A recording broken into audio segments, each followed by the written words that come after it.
¿Qué confesión aterradora te ha dicho alguien mientras estaba ebrio?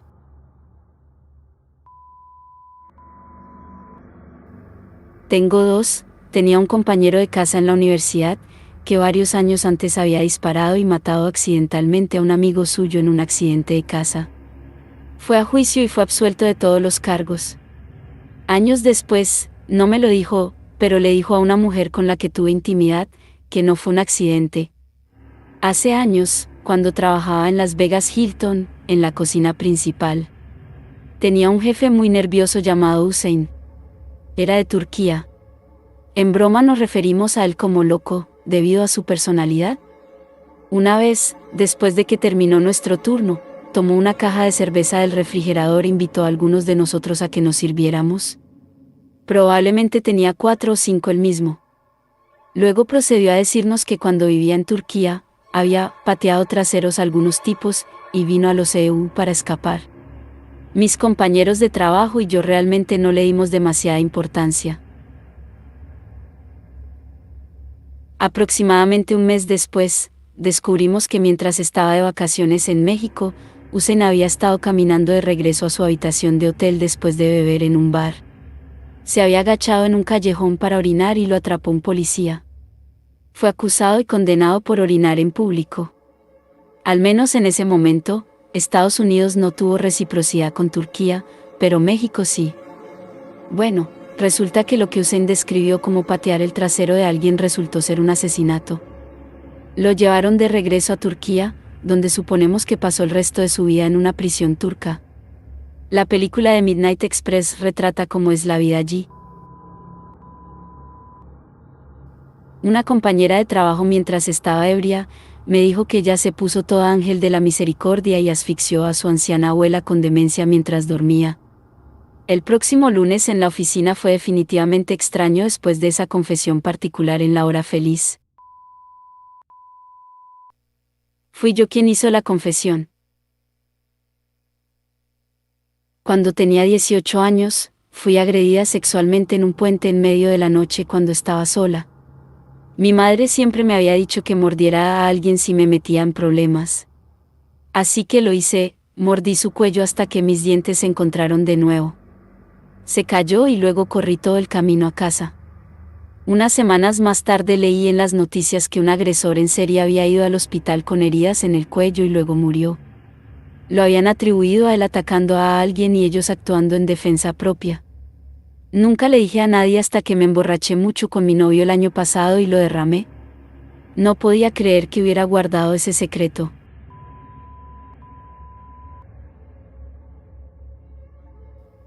Un amigo me dijo que me había violado una vez cuando me desmayé borracho. Soy un hombre heterosexual y había sido amigo de este tipo durante 15 años y había estado borracho mucho con él. Desde entonces he descubierto muchas cosas malas sobre él.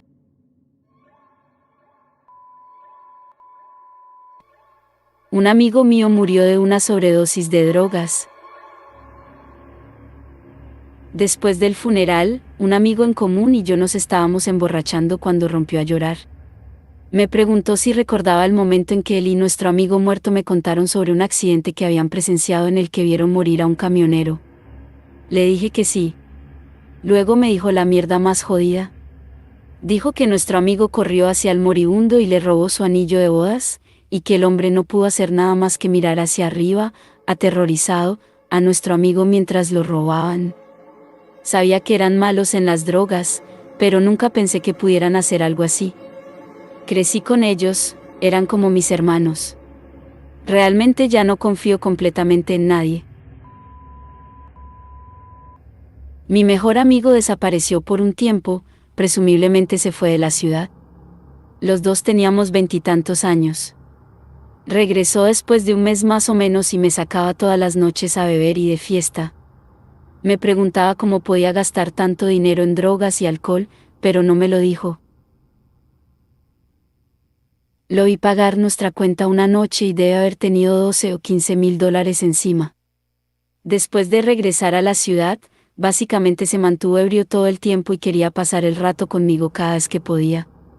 Venía a mi casa después de cerrar los bares y a menudo seguíamos de fiesta hasta la mañana. Por lo general, terminaría derrumbándose y llorando conmigo porque no puede vivir consigo mismo por lo que hizo. No quiso dar detalles. Noche tras noche, esto sucedía hasta que una noche volvió a derrumbarse y me dijo que le pagaban mucho dinero por hacer cosas malas a personas malas. Confesó que alguien de la pandilla de su padre le pagó para quemar el negocio de alguien por una disputa de dinero. Luego me dijo que mató a un par de tipos que se pensaba que abusaban de niños. Dijo que le dieron una pistola y una escopeta y le pagaron $10,000 después de ejecutar a cada hombre. Más de 10 años después sigo sin saber si le creo o no. Después de que regresó, estaba tan jodido y deprimido. Si estaba diciendo la verdad, tendría sentido. Siguió consumiendo drogas y bebiendo hasta hace unos 5 años cuando tuvo un ataque al corazón a los 27 años. Dejó de consumir drogas y alcohol, pero el daño ya estaba hecho.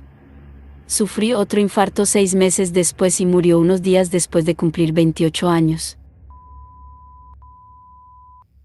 Fui a un trabajo y mi compañero de trabajo, una mujer insulsa con un rostro muy serio, se emborrachó bastante.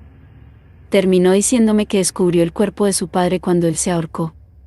No hace falta decir que me di cuenta de por qué ella era como era después de eso. Un amigo me dijo que su amigo le confesó borracho que había matado a su padrastro y lo hizo parecer un suicidio. Su padrastro había sido abusivo con él y su madre durante años y finalmente se rompió cuando hizo que pareciera que su padrastro se había ahorcado en su garaje. No sé quién era el amigo, nunca me dieron un nombre ni mucho más de la historia. Escuché a mi mamá decirle a su amiga que yo era un error y la razón por la que ella y mi papá se divorciaron. Por eso no escuchas a escondidas. La amiga de mi hermana estaba muy borracha y se molestó mucho y confesó que su padrastro había estado abusando sexualmente de ella, violándola, durante años. Cosas realmente horribles. Desembriagaba todo rápidamente. Nos unimos a ella, le dijimos que estábamos allí para ella, bla, bla, pero cuando llegamos a casa del viaje a la playa unos días después, supe que tenía que decírselo a mi mamá. Después de decirle a mi mamá que involucró a la policía estatal, hubo un juicio y el hombre terminó sentenciado a 8 años de prisión. Resultó que también se lo estaba haciendo a la hermana menor. En una reunión familiar mi abuela se emborrachó y empezó a contar historias de su niñez. Si bien ella hace esto cada vez, no importa si está borracha o sobria, supongo que es solo una cosa normal de la abuela, esta vez tomó un giro oscuro. Ella nos contó una historia que es la razón por la que odia ir al dentista y en particular odia la parte de la perforación. Nos contó una historia de cuando tenía 6 años. Durante la Segunda Guerra Mundial, mi familia vivía en Hamburgo, Alemania, justo al lado del puerto. Durante una semana particular en 1943 la ciudad fue bombardeada continuamente y más de 35.000 personas murieron y más de 100.000 personas resultaron heridas. Las casas que fueron golpeadas, en su mayoría se quemaron creando un gran incendio, con tal fuerza que succioné no solo oxígeno, creando fuertes vientos, sino también personas. El fuego generó tal calor que las personas que salían corriendo de sus casas en llamas quedaron atrapadas en el asfalto fundido de las calles y murieron quemadas. Mientras todo sucedía a su alrededor, ese olor particular estuvo presente durante más de una semana en su parte de la ciudad. Perforar tu diente crea exactamente ese olor. Mi abuela tuvo que detener al dentista, ya que reconoció el olor de inmediato. Esta historia nos sacudió hasta la médula, ya que salió de la nada. Todavía envía escalofríos por mi espina dorsal. Después de una fiesta de trabajo, la esposa de un colega y yo terminamos siendo las 2 últimas personas en pie. Los dos estábamos bastante borrachos cuando empezó a contarme que un sacerdote la violó cuando era niña. La iglesia lo encubrió todo y el bastardo nunca enfrentó ningún cargo.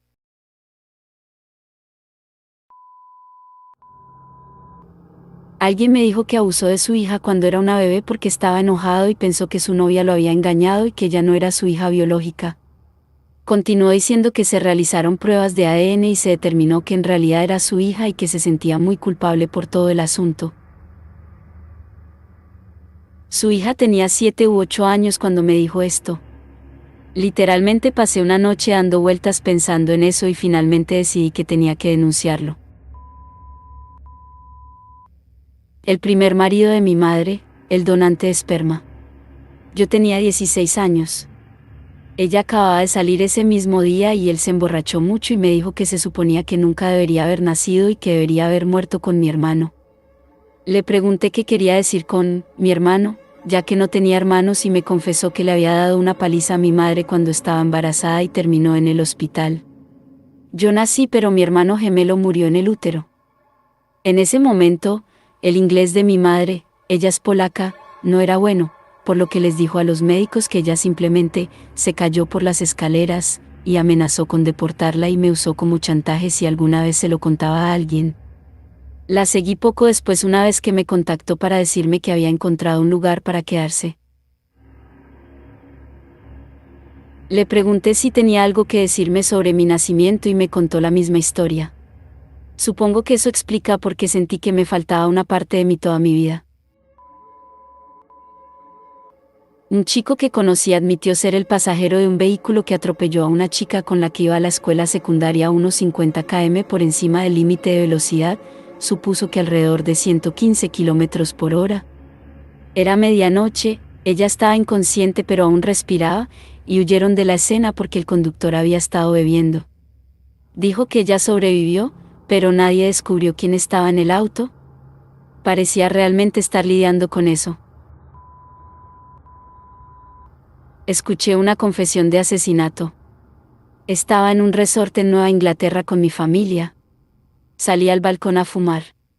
Podía escuchar a la gente hablando en algún lugar arriba allá a mi derecha. Estaban muy borrachos. El hombre dijo que se estaba volviendo loco de culpa. Le disparó a alguien por un negocio de drogas y pasa por el monumento todo el tiempo. No podía decir en qué unidad estaban las personas. El hombre no tenía un acento perceptible.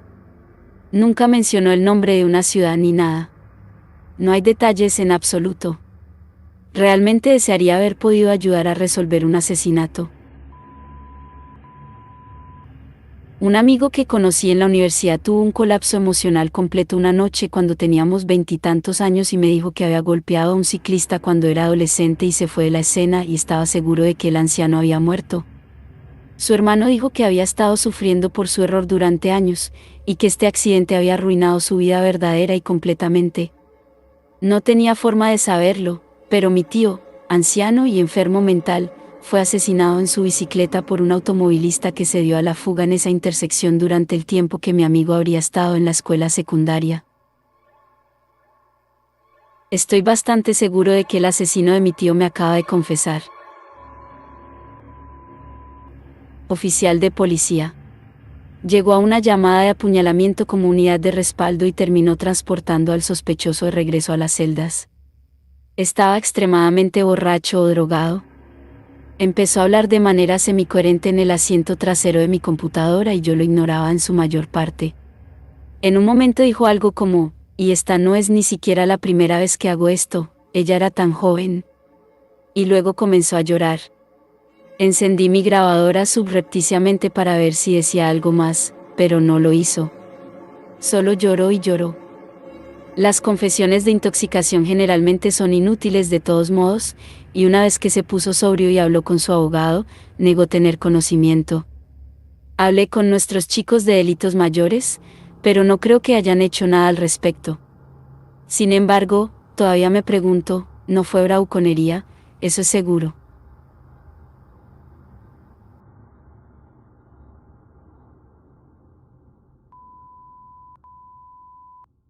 Mi amigo confesó haber matado al violador de su hermana.